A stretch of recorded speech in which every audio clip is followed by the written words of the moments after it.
Hi, ಎಲ್ಲರಿಗೂ ನಮಸ್ಕಾರ.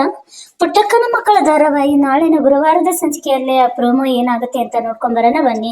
ಅದಕ್ಕೂ ಮುಂಚೆ ಯಾರೆಲ್ಲ ಈ ಚಾನಲ್ಗೆ ಹೊಸಬರಾಗಿದ್ರೆ ಈ ಕೂಡಲೇ ಈ ಚಾನಲ್ ಅನ್ನು ಸಬ್ಸ್ಕ್ರೈಬ್ ಮಾಡಿ. ಮತ್ತೆ ಟಿವಿಗಿಂತ ಮುಂಚೆ ಬರೋ ಎಲ್ಲಾ ಚಾನಲ್ಗಳನ್ನು ನೀವು ಈ ಚಾನಲ್ ಅಲ್ಲೇ ನೋಡ್ಬೋದು. ಮತ್ತೆ ನಿನ್ನೆ ಸಂಚಿಕೆಯಲ್ಲಿ ಸ್ನೇಹ ಮೇಲೆ ರಾಧಾ ಎಲ್ಲರೂ ಅಪವಾದ ಹೊರಿಸಿರ್ತಾರೆ. ಈ ಕಡೆ ರಾಜವ್ವ ಅವ್ರ ಮನೆಗೆ ಬಂದಿರ್ತಾಳೆ. ಬಾಕ್ಲಾಕ್ ಬರುತ್ತಾ ಅವ್ರು ನೋಡಿ ಹೊಟ್ಟೆ ಹುರ್ಕೊಂತಿರ್ತಾಳ. ಅಳೋದ್ ನೋಡಿ ಬೇಕು ಅಂತಾರ ಉಗುಳನ್ನ ಕಣ್ಣಿಗೆ ಹಚ್ಕೊಂಡ್ಬಿಟ್ಟು ಒಳಗಡೆ ಹೋಗ್ತಾಳ ಕಣ್ಣೀರ್ ಹಾಕೊಂತ. ಈ ಕಡೆ ಪುಟ್ಟಕ್ಕ ಅಂತ ಹೋಗ್ತಾಳೆ, ನೀನ್ ಯಾಕೆ ಬಂದಿ ಇವಾಗ ಮಾತಾಡಕ, ನಮ್ಗೆ ಅಷ್ಟೊಂದು ಧೈರ್ಯ ಅಲ್ಲಿ ಪುಸ್ತಕ ಅಲ್ಲಿ ಶಕ್ತಿ ಅಲ್ಲಿ ಇಲ್ಲ, ಒಟ್ಟೋಗು ಅಂತ ಅಂದು ಗೋಪಾಲ ಹೇಳ್ತಾನೆ. ಸುಮ್ಕಿರಯ್ಯ, ನಾನು ಬಂದ್ರೆ ಏನಾಯ್ತು, ನಾನು ವರ್ಷದಲ್ಲಿ ನಂಗೆ ಸಹನ ಮಗಳಾಗ್ಬೇಕು ಅದಕ್ಕ ಬಂದೀನಿ ಅಂತ ಹೇಳ್ತಾ. ಈ ಕಡೆ ಸುಮಾ ಎದ್ ನಿಂತು ದುಃಖದಲ್ಲಿ, ನಿನ್ನಷ್ಟು ಅಷ್ಟು ಮೃಗದ ತರ ಮನಸ್ಸಿನಿರೋಳು ನಿನ್ನಂತಳಿ ಜಗತ್ನಲ್ಲಿ ಯಾರು ಸಿಗ್ಬಾರ್ದು ಅಂತಂದು ಹೇಳ್ತಾಳೆ. ನೋಡು ಸುಮ್ಮನೆ ಏನಾರ ಬೈ, ಯಾಕಂದ್ರೆ ನೀ ದುಃಖದಲ್ಲಿದ್ದಿದಿ, ಬೈತಿದಿ, ನಾನ್ ನಿನ್ಗೇನು ಅನ್ನೋದಿಲ್ಲ ಅಂತ ಹೇಳ್ತಾಳ.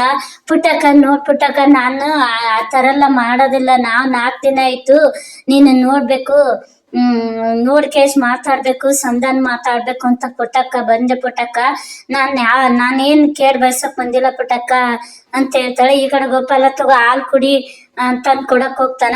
ಹಾಲು ಶತ್ರುಗಳ ಸತ್ರ ಕೊಡ್ಬೇಕು, ಮಗಳ ಸತ್ರ ಹಾಲು ಕೊಡ್ತಾರ ಅಂತ ಕೇಳ್ತಾರೆ. ಬಚ್ಚವೆ ಬಾಯಿ, ನೀನ್ ಯಾಕೆ ಬಂದಿದ್ಯಾ ಹೋಗು ಅಂತ.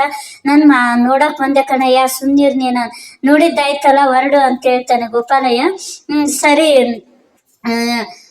ನಾನು ಹಂಗಲ್ಲ ಕೆಟ್ಟವಳಲ್ಲ, ಈ ವೈನ್ ಮಾತು ಕೇಳ್ಬೇಡ ಪುಟ್ಟಕ್ಕ, ನಾನು ಹಂಗಲ್ಲ, ನೀವು ಮಂತಲ್ ದಿನ ಬಂದು ಜಗಳ ಆಡಿ ನಿನ್ ಮನ್ಸನ್ ನೋಯಿಸಿ ನಾನು ನಿನ್ಗೆ ನೋವು ಕೊಟ್ಟಿರ್ಬೋದು, ಆದ್ರೆ ಒಬ್ರು ಸಾವು ನೋಡಿ ಖುಷಿ ಪಡೋ ಅಂತ ಹೆಣ್ಮಗಳಲ್ಲ ಪುಟ್ಟಕ್ಕ ಅಂತ ಹೇಳ್ತಾಳೆ. ಯಾರಿಗ್ ಹೇಳ್ತಿ, ಯಾರ ಮುಂದಾರ ಹಿಂಗ ಹೇಳ್ಬಿಟ್ಟಿದಿ, ಹೋಗಿ ಹಿಂದಕ್ಕ ಇದೇ ಜಾಗದಲ್ಲಿ ಅಲ್ವಾ ಈ ಮನೆ ಹಾಳಾಗೋಗ್ಲಿ, ಮಣ್ ತೂರಿ ಎಲ್ಲಾರ ಹಾಳಾಗೋಲಿ, ನೀವೆಲ್ಲಾರು ಇದು ಹಂಗಾಲಿ ಹಿಂಗಾಲಿ ಅಂತ ಚಟದ ಶಾಪ ಹಾಕೋಗಿದ್ ಮರ್ತ್ಬಿಟ್ಟೆ ಅಂತ ಗೋಪಾಲ ಹೇಳ್ತಾನೆ. ಆಕೆ ಮರಿತಾಳೆ, ನೆನಪು ಮಾಡ್ಕೊಂತಾಳೆ. ಈ ಕಡೆ ನಾಳಿನ ಸಂಚಿಕೆಯಲ್ಲಿ ಸಹನಾ ನೆನಪು ಮಾಡ್ಕೊಂತಿರ್ತಾಳೆ. ಅಲ್ಲೇ ಸಹನಾ ಮತ್ತು ಸಹನಾ ನಿಂತಿರ್ತಾಳೆ. ಸ್ವಾಮಿಗಳು ಬಂದು ಸಹನನ ಹತ್ರ ಮಾತಾಡ್ತಾರೆ. ಏನಾಯ್ತು ಸ್ವಾಮಿಗಳೇ ಅಂತ ಕೇಳ್ತಾಳೆ. ಸಹನಾ ಮುಂದೆ ಸ್ವಾಮಿಗಳು ಹೇಳ್ತಾರೆ, ಏನಿಲ್ಲವ, 150 ಜನಕ್ಕೆ ಪ್ರಸಾದ ಮಾಡ್ಬೇಕಾಗಿತ್ತು, ಮಾಡ್ತೀವಿ ಅಂತ ಹೇಳಿ ಒಪ್ಕೊಂಡು ಇನ್ನೇನ್ ಮಾಡಕ್ ನಮ್ಮ ಹತ್ರ ಬಂದಾಗ ಆಗೋದಿಲ್ಲ ಅಂತ ಹೇಳಿ ಕೈ ಕೊಟ್ಟಿದ್ದಾರೆ, ಏನ್ ಮಾಡ್ಬೇಕು ಅಂತ ಗೊತ್ತಾಗ್ತಾ ಇಲ್ಲ ಕಣವ ಅಂತಂದು ಸಹನ ಹೇಳ್ತಾರೆ. ಈ ಕಡೆ ಸಹನಾ, ಸ್ವಾಮಿಗಳ ಪ್ರಸಾದ ತಾನೇ ನಾನ್ ಮಾಡ್ತೀನಿ ಅಂತ ಹೇಳ್ತಾರೆ. ನೋಡವ, ಪ್ರಸಾದ ಯಾರ್ ಬೇಕಾದ್ರೂ ಮಾಡ್ಬೋದು, ಆದ್ರೆ 150 ಜನಕ್ಕ ಪ್ರಸಾದ ಮಾಡೋದು ಅಷ್ಟೊಂದು ಸುಲಭ ಅಲ್ಲ ಕಣವ ಅಂತಂದು ಹೇಳ್ತಾರೆ ಸ್ವಾಮಿಗಳು.